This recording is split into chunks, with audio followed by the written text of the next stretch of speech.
परगे किनारी माँ चिन्हारी ये लुगिरा तोर मन के नोही। परगे किनारी माँ चिन्हारी ये लुगिरा तोर मन के नोही। तोर मन के नोहे आ तोर मन के नोहे, तोर मन के नोहे आ तोर मन के नोहे। लागे हावे नैनवा कटारी ये कजरा तोर मन के नोहे। लागे हावे नैनवा कटारी ये कजरा तोर मन के नोहे।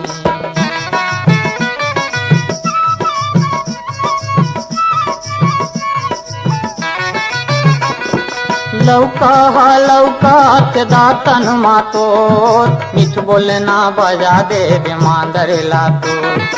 ऐसे लागे तोर खोपा मगोई, गुंजी आगे करिया बादरे हाओ।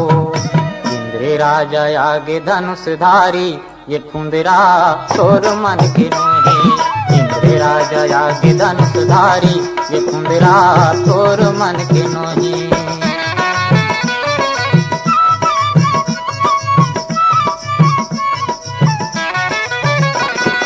कौन बन माँ मोहना बजाए बांसुरी, सुरता सा मागे सुर सुधिया।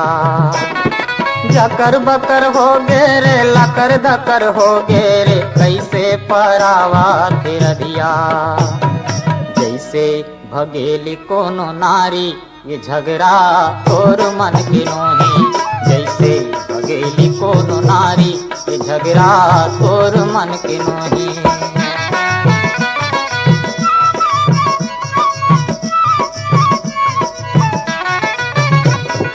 नाचते रधिया नचाए मोहना, झुमर झुमर मुरली बजाए मोहना।